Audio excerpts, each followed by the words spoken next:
Welcome to Sheela kitchen అండి. ఈరోజు ఈ బెల్లం జిలేబీ రెసిపీ మీతోటి షేర్ అయితే చేసుకుంటున్నాను. ఇది వచ్చేసి మంచిగా జ్యూసీగా ఉంటుంది. పిల్లలు ఎప్పుడైనా తీపి తినాలనిపించినప్పుడు అయితే ఇలా చేసుకొని పిల్లలకైతే పెట్టాలండి. ఇష్టంగా అయితే పిల్లలు పెద్దోళ్ళు మనమైనా ఇంట్లో ఇష్టంగా అయితే తింటాము. బెల్లం జిలేబీ అంటే ఎవరికి ఇష్టం ఉండదు, అందరికి ఇష్టం ఉంటుందండి. దీని ప్రాసెస్ నేను ఎలా చేశానో చూపిస్తానండి. చూశాక ఎలా వచ్చిందో కామెంట్ అయితే చెయ్యండి.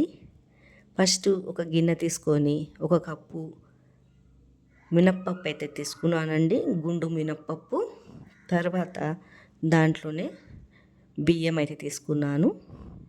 దీన్ని బాగా కడిగేసి 2 గంటల సేపు నానబెట్టాలా. తర్వాత ఇలా మిక్సీలో వేసుకొని ఈ మాదిరిగా అయితే పట్టుకోవాలండి. మంచిగా మెత్తగా అయితే పట్టాలా. బరుకు అయితే ఏమి ఉండొద్దు, మెత్తగా ఉండాలండి. మన ఇడ్లీకి ఎలా చేసుకుంటామో అలానే, అంత గట్టిగా కూడా ఉండొద్దు.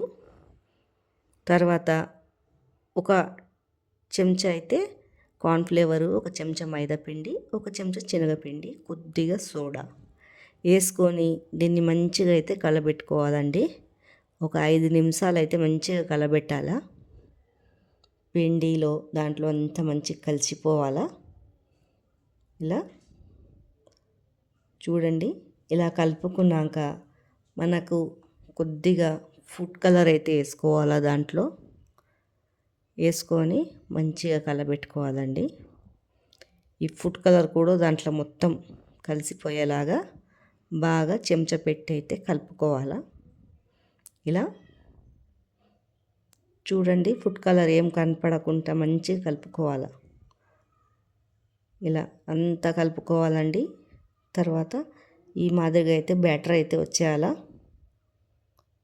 ఇది వచ్చేసి ఒక 5 నిమిషాలు పక్కకైతే పెట్టుకోవాలండి. కలిపిన బ్యాటరు ఈ మాదిరిగా రావాలండి. చూడండి, ఇంకా నీళ్ళు గిట్లా ఏం పోసేది అవసరం లేదు. పక్కకు పెట్టుకున్నాక ఒక గిన్నెలో నీళ్ళు పోసుకోవాలా. మన పాకంకి నేనైతే ఇంత బెల్లం అయితే వేసుకుంటున్నాను. అందాజాగా ఒక గిలాస్ అయితే నీళ్ళైతే తీసుకున్నానండి. దాంట్లో ఈ బెల్లం అంతా వేసి కరగబెట్టుకోవాలంతా. చూడండి, ఇలా కరిగిపోవాల బెల్లము మొత్తము. కరిగాక జరసేపు అయితే పాకం రానియాలండి. తీగ పాకము బెల్లంకి. చూడండి, ఇలా మంచిగా కలుపుకోవాలా. ఇక ఈ మాదిరిగా అయితే దింపుకోవాలండి. పాకం అయితే రెడీ అయింది. ఒక ప్యాన్ పెట్టుకొని దాంట్లో నూనె పోసుకున్నానండి. తర్వాత నేను పాల కవర్ తోటి వేస్తున్నాను. చూడండి, పాల కవర్లో ఇది వేసేసి బ్యాటరు ఇలా వేసుకోవాలండి. జిలేబీలు ఇలా ఒక్కొక్కటి పక్కకు తీసేసుకొని వేసుకోవాలా. ఇలా దాంట్లోనే మనం 2, 3 వేసుకోవచ్చండి జిలేబీలు. ఇలా కొద్దిగా పైకి తెల్లినాక పక్కకు చేసుకొని వేసేసుకోవాలా. బాగా మంచిగా స్లో మంట మీదనే కాలాలండి. బాగా మంట పెట్టొద్దు, మాడిపోతుంది బాగా మంట పెడితే. చూడండి, ఇలా వేసుకొని మంచిగా కాలబెట్టుకోవాలండి.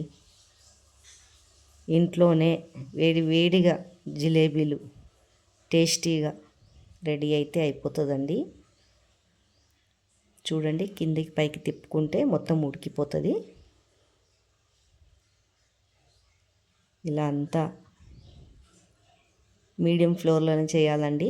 తర్వాత ఇది ఒక్కొక్కటి తీసుకొని ఈ పాకంలో ముంచి పక్కకు పెట్టుకోవాలండి. ఇలా ఒక్కొక్కటి ముంచుకొని పాకం పక్కకు. మీకు నచ్చినట్లయితే లైక్, సబ్స్క్రైబ్ అయితే చేయండి ఈ వీడియో.